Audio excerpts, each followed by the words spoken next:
ये जो कांग्रेस सरकार आपको हरियाणा विधानसभा चुनाव के समय इतनी आत्मविश्वास से भरी दिखी, वो परिणाम के सिर्फ 2 घंटे तक ही टिक पाई।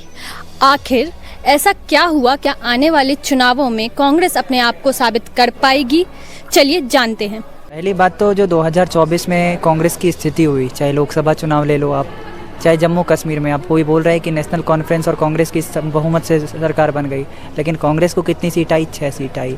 और वो कंपैरिजन कर रही है भाजपा के साथ कि मैं भाजपा से बहुत ज़्यादा हमारी सरकार बन गई। मैं आता हूँ हरियाणा चुनाव पे। हरियाणा में कांग्रेस को 37 सीटें मिली और भाजपा को 48 सीटें। हरियाणा में अभी तक के इतिहास का भाजपा की सबसे सर्वश्रेष्ठ प्रदर्शन है।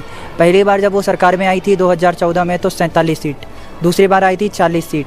बहुमत से कम था आंकड़ा, लेकिन फिर भी 5-1 सीट जो जननायक जनता पार्टी के साथ में उन्होंने कॉलैब करके सरकार बनाई थी।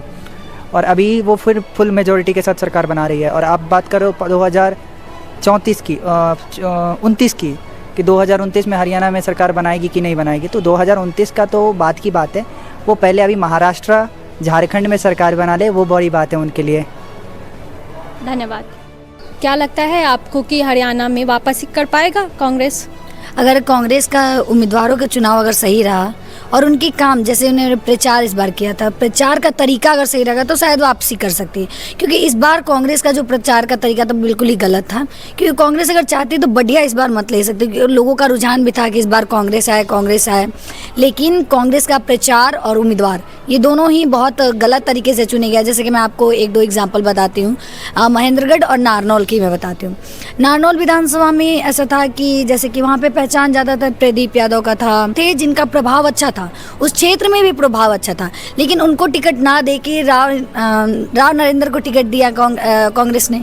शायद कहीं ना कहीं कांग्रेस अगर नारनौल की सीट हारी या फिर जो भी यहाँ, इस वजह से महेंद्रगढ़ की मैं बात करती हूँ। रावदान सिंह अभी लगभग 2-3 बार से वहाँ पे रहे हैं ऐसा, लेकिन रावदान सिंह का जो अभी छवि था वो बहुत ही ख़राब हो चुका था।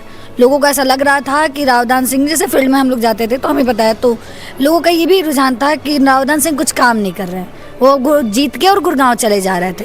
तो इस चीज़ को लेके भी इस बार रावदान सिंह हारे हैं। और बीजेपी का जो, ठीक है, बीजेपी की कंवर सिंह का जो टिकट मिला है, कंवर सिंह अच्छे थे, कैंडिडेट सही थे और पार्टी में भी बहुत पहले से थे, उन्हें टिकट नहीं मिलना चाहिए था, ठीक है, लेकिन फिर भी उन्हें मिला। जीती बीजेपी वहाँ जीती है। वहाँ अगर महेंद्रगढ़ में अगर बीजेपी जीती है तो सिर्फ और सिर्फ कंवर सिंह के वजह से ही जीते हैं। और रावदान सिंह हारे हैं तो सिर्फ उनकी छवि की वजह से। उनका पर्सनल छवि बहुत ही ख़राब था और लोगों का ये भी रुझान था कि लोग चाहते थे कोई नया कैंडिडेट आए और क्षेत्रीय कैंडिडेट। यहाँ बीजेपी ने अपना दिमाग लगाया और क्षेत्रीय कैंडिडेट ही दिया। मतलब जो लोग वहाँ एक्टिव थे उन लोगों को ही टिकट दिया था। शायद इसी वजह से कांग्रेस इस बार हारी और बीजेपी इस बार आगे रही। शायद अगर कांग्रेस इसको आगे बढ़ाती, इस चीज़ पर ध्यान देती है, तो अगली बार तो पक्का ही निकालेगी।